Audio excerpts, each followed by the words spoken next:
A while back I was asked to make a review of this book, which honestly is really great because it has like 400 games by Petrosian as white and black, sometimes against the King's Indian, sometimes pro King's Indian. In any case, it's the book you want to have if you want to see and learn the King's Indian, not just by mere memorization of moves, but you want to understand why some moves were played and what was the evolution of the opening. With that said, from time to time I want to present you a game from this book because I like it, and so I hope you will enjoy it too. Okay. This is the book you could have fun with, and I honestly like it very much.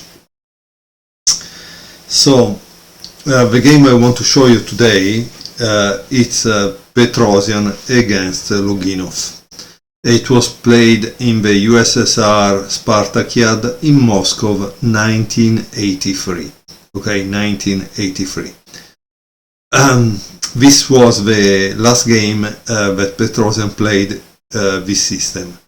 He was able to refute one of the then fashionable theoretical lines. So as you can see, this is game 26 of the book.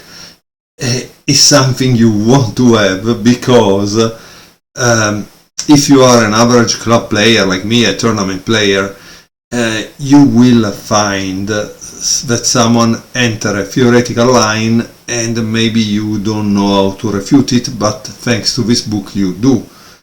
Okay, the game started with c4, g6, e4, bishop g7, d4, and so as you can see, white has taken the center, d6, and this is the very way that the hypermodern would play, right? The Tartakov, the Nintsovich, they let you take the center and then they chip at it, they are going to attack it.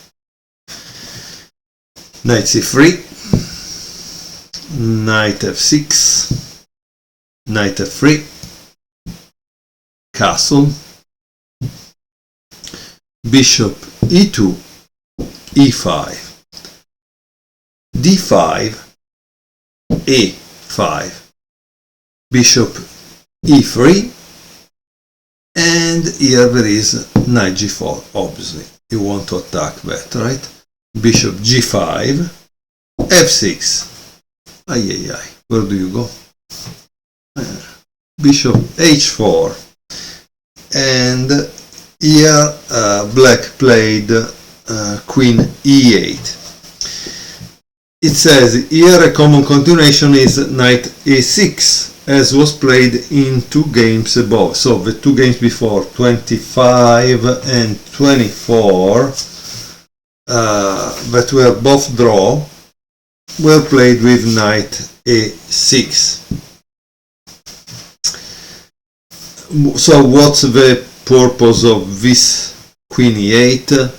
It says the test move is to save a tempo in order to set the f-pawn in motion as soon as possible. Yeah, you remove the queen, and so this is not pin anymore, right?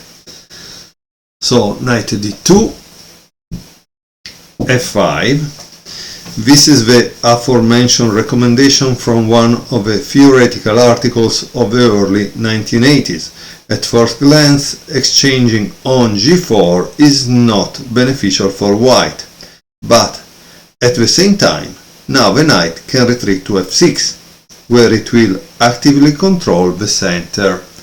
So again, you know, we are taught that it's important to keep the bishop pair, but as you can see, guys, sometimes you need to violate these rules that we have in our head, because if you don't understand which piece is more important in a certain situation, you are actually missing the idea of playing chess, because playing chess is made to use your head.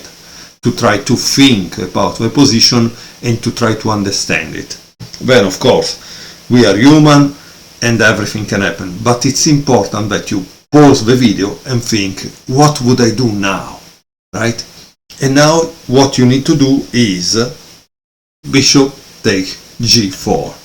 Why bishop take g4? Because this bishop is less important than a knight that retreats and starts to give you troubles in the center. But here it says, a simple but far from obvious decision. Like most of Petrosian's novelties, this exchange is connected not so much with opening subtleties, but with a deep plan in the coming middle game. Exchanging the bishop for the knight, white favorably alters the direction of the struggle. That is, nothing changes on the queen side, white carries out his usual plan.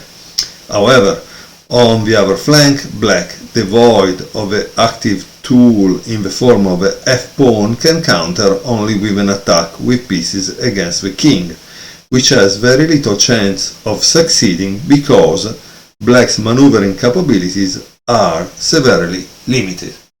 Okay? So f takes g4 and bishop g5. A necessary move, the bishop again comes into play and occupies a perfect place on e3. So you need another understanding of chess at a certain point is on which square your pieces need to go. Okay? And here you have Petrosian that understand that this bishop here is not on the right square. This is the right square for the bishop. Notice also that they said that Fischer at the top of his game, his pieces landed always on the right square. So this is the same idea, okay? How did the game continue? The game continued with knight a6, bishop e3, bishop d7, castle, rook f7, queen e2, queen e7, b3, rook a, f8, a3, queen h4, rook a b1. Here we can see, and I think it's important to see these moves because you can see what they are doing. Black is trying to attack there, but he doesn't have a material superiority to overcome there, right? Because these are the bodyguards, and so you need to have at least two pieces or one piece that take two of them down in order to reach the king. Then he has 1, 2, 3. I don't know how you win. Instead, here we see that white is building up his attack on the queen side. So that to me is kind of interesting. Okay? How did it continue? It continued with rook f6, b4, a takes b4, a takes b4, and then you have g5. So now we understand rook f6, g5, rook h6, right? But is it going to work? I don't know. g3, queen h5, and rook f c1. And here it says, bringing to an end all of the opponent's attempts to create real threats. In reality, black's attack ended before it started, because after the only threat, rook h6, white always has the defense, knight d2, f1. So that's the real point. That's what I told you, that there was no real material superiority. By the way, it seems that the new chess base 18 says that I'm kind of a reckless attacker, especially against the enemy king. So if I didn't consider that good, and I'm a kind of crazy, imagine against one of the best defenders in history. right? So I'm sorry for this Loginov, he really missed his point, probably. But it's interesting, it's a good lesson for him, right? So after rook fc1, the game continued with c5, because the problem is, if now you don't have an attack against the king, you have a real problem because he has a queenside attack. How do you solve that? I don't know.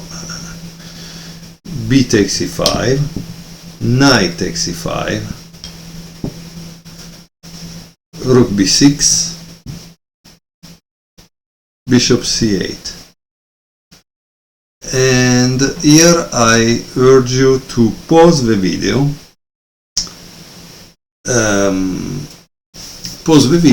and tell me what you would play if you were white.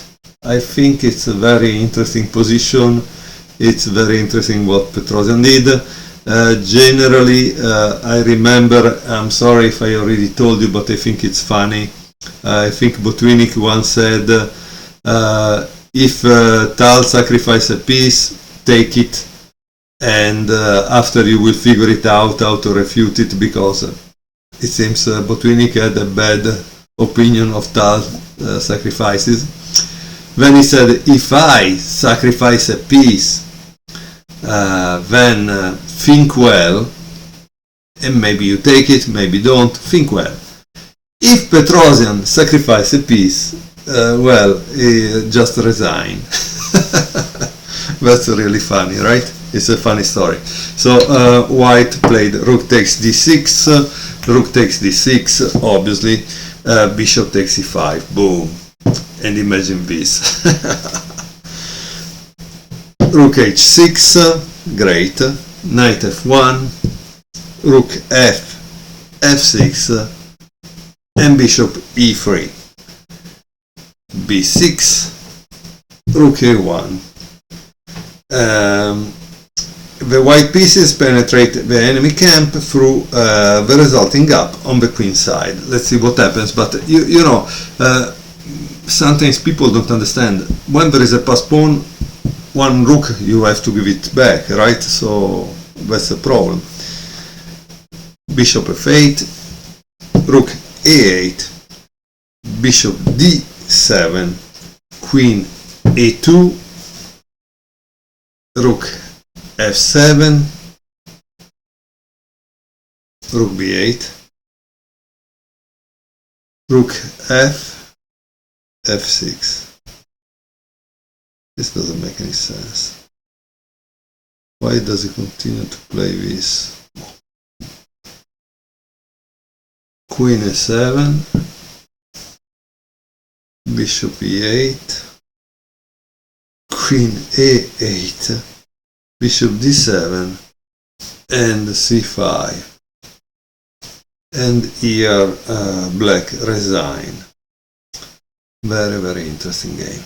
Obviously, after this, you have this, and I don't know how you are going to defend it. But as you can see, it's a beautiful game because white is clearly storming the barricades. Yeah, storming the barricades. But he could do this, right? This is not bad as idea. So, what's going on here? How does he continue? Like this. And what do you do? You need to give up your queen, right? Give up your queen, Mr. Loginov. And now white needs to win with this endgame. That's interesting. And the pass pawn. Okay.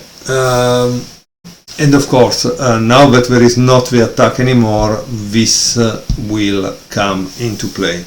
I don't know, I think it could have ended like this. I hope you like this game, I enjoyed it. Please give me some feedback and thank you for watching.